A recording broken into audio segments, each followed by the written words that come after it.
Hello guys, welcome to my channel. बहुत बहुत स्वागत है आपका मेरे चैनल पर। कलेक्टिव टाइमलेस रीडिंग कर रही हूँ। What's going on around you. आपके आसपास क्या कुछ एनर्जीज हैं, क्या चल रहा है आपके आसपास। Divine ancestor master spirit guide please messages को निकालने में मेरी हेल्प कीजिए।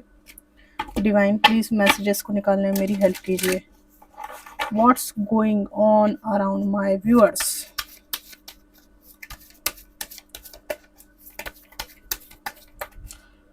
गुरुदेव ji, divine ancestor master please help कीजिए आज की रीडिंग को करने में। क्या चल रहा है मेरे व्यूअर्स के आसपास एनर्जी में। Thank you divine, thank you so much.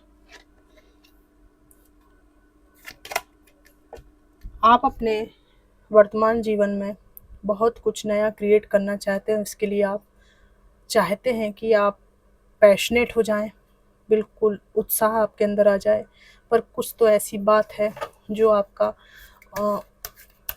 आपको स्टक किए हुए है। आप वो एक्शन अभी लेने में हिचकिचा रहे हैं, हिम्मत नहीं जुटा पा रहे हैं। ठीक है,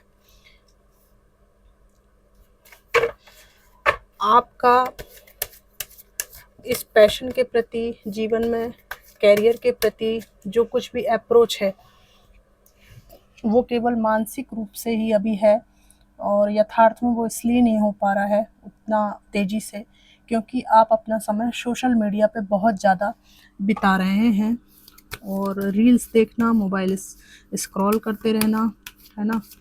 तो ये सब चल रहा है, इसलिए आप स्टक हैं। अच्छा, आप जहाँ रहते हैं वहाँ आपको अच्छा नहीं लगता है, वहाँ से आपका मन जो है पूरी तरह से उचट गया है। ये वर्क प्लेस है कुछ लोगों के लिए, कुछ लोगों के लिए वो मोहल्ला है जहाँ पर आप रहते हैं, वो परिवार है जहाँ पर आप रहते हैं। यहाँ से आप बहुत दूर चले जाना चाहते हैं। मन से तो आप बिल्कुल फट गए हैं, यहाँ से फट चुका है आपका मन। बस फिजिकली आप यहाँ पर रह रहे हैं। आप एक ऐसे इंसान हैं जो लाइफ में ग्रो करना चाहते हैं। बहुत ही ज़्यादा आपकी यंग एनर्जी है, रिस्क लेना चाहते हैं, है ना।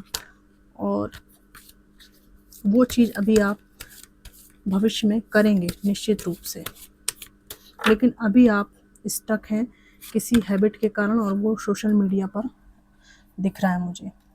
आपके इमोशंस बहुत ज़्यादा ज्वार भाटा आता है, इमोशंस से बहुत फ्लक्चुएट होते हैं, इमोशनली आप ड्रेन हो जाते हैं। इस वजह से भी आप इस स्किल पर, इस काम पर फोकस नहीं कर पा रहे हैं।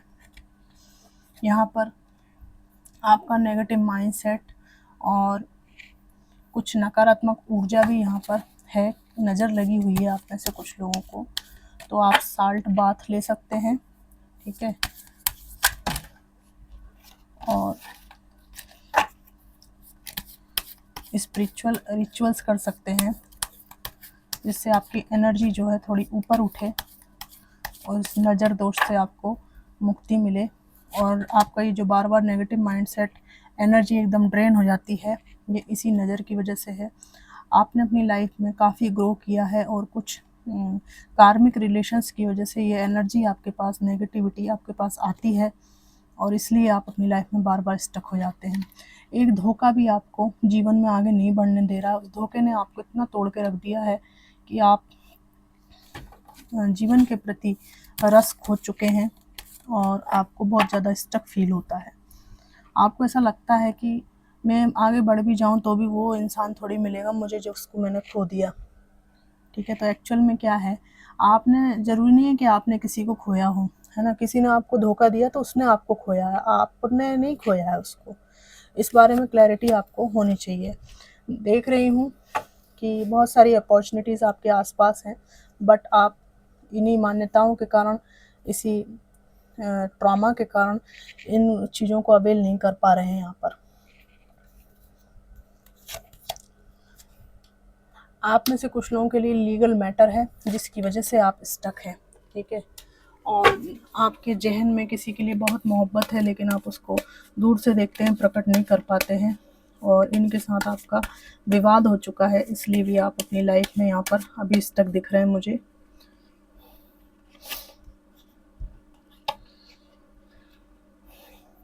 मुझे दिख रहा है यहाँ पर आप में से कुछ लोग जो है अपनी लाइफ में इन सब परिस्थितियों से बहुत जल्दी मूव ऑन करने वाले हो, सेलिब्रेट करने वाले हो। ये बॉटम ऑफ द डेक का कार्ड है। तो समय आपका बिल्कुल बदलेगा और इसके बाद अपनी लाइफ में आप बहुत अच्छा करेंगे, इसमें कोई दो राय नहीं है। और ये समय भी आपका गुजर जाएगा।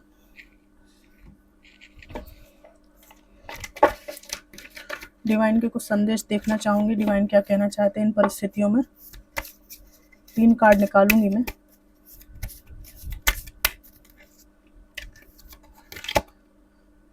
Choose a new direction. आपको एक नया डायरेक्शन चूज करना पड़ेगा। इस स्टक एनर्जी से आपको फोर्सफुली बाहर निकलना पड़ेगा। कार्ड आया लिसन टू योर इंट्यूशन। आपको अपनी अंतर्मन की आवाज़ को सुनना चाहिए, ठीक है। वो जो कहती है, जिस पथ पर ले जाती है, वो एकदम सही है। Meditation brings answer. अगर आप मेडिटेट करते हैं तो यहाँ से आपको उत्तर प्राप्त होंगे और उससे आपको सहायता मिलेगी। मैं ये भी देख पा रही हूँ कार्ड्स में कि आप अपनी लाइफ में अभी तो स्टक हैं, लेकिन भविष्य में आप रिस्क लेंगे, ठीक है। और रिस्क लेते टाइम आपको ईश्वर पर बहुत भरोसा होगा, है ना। आप अभी जो स्टक महसूस कर रहे हैं वो परिस्थिति हमेशा नहीं रहेगी। कुछ लोगों का माइंडसेट एक नज़र दोष की वजह से यहाँ पर ख़राब हो रखा है। एनर्जी बिल्कुल ड्रेन हो जाती है आपकी। तो आपको अपना बहुत बढ़िया से नहाना है, स्नान करना है, संध्या करनी है, दीपक लगाना है, ठीक है। और जो भी स्पिरिचुअल चीज़ें होती हैं, जैसे कि सप्तशती का पाठ, चालीसा का पाठ, अपने अपने धर्म के अनुसार, अपनी आस्था के अनुसार जो भी आप कर सकते हैं अपनी एनर्जी को ऊपर उठाने के लिए, मंत्रा चैंटिंग वगैरह, वो आपको यहाँ पर करने की आवश्यकता है। और बाहर से जब आप घर आते हैं तो बिल्कुल नीट एंड क्लीन रहिए, है ना। कपड़ों को भी बदलिए, उसी कपड़े में बिस्तर पर मत बैठिए। ये सब चीज़ों का आपको ध्यान रखना है। खासकर बाहर से पहने हुए कपड़ों को घर में बिस्तर वगैरह पर पहनकर मत सोइए, है ना। बिल्कुल साफ़ सुथरे कपड़े पहनकर आप रहें। एनर्जी क्लीन करके रखना है आपको हमेशा। फिटकरी से स्नान कर सकते हैं, नमक से स्नान कर सकते हैं, ठीक है। यहाँ पर मैं देख रही हूँ कि अभी वर्तमान में कुछ लोगों को बहुत स्टक फील होगा।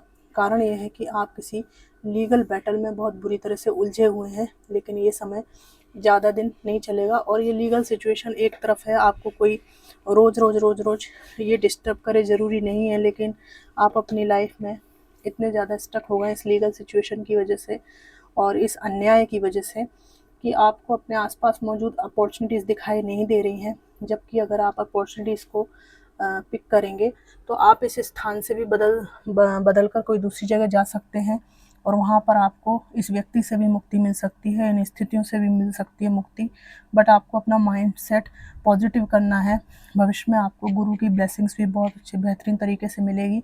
जहाँ आप नई जगह जाएंगे, मेहनत करते हैं तो आपको गुरु की ब्लेसिंग्स भी लिखी हुई हैं। और जहाँ आप जाएंगे वहाँ आपके कुछ मित्र, 1-2 मित्र रहेंगे जो बहुत पक्के मित्र होंगे। उनके साथ लाइफ आप अच्छे से व्यतीत कर पाएंगे, खुश रह पाएंगे। इस तरह की स्टक सिचुएशन हमेशा रहें, ये ज़रूरी नहीं रहेगा वहाँ पर, ठीक है। ये सब स्थितियाँ वहाँ पर बदल जाएंगी। तो फ्रेंड्स, ये थी कलेक्टिव रीडिंग कि what is going on around you. ये आपको कितनी मैच करी ज़रूर बताइएगा। Thanks for watching.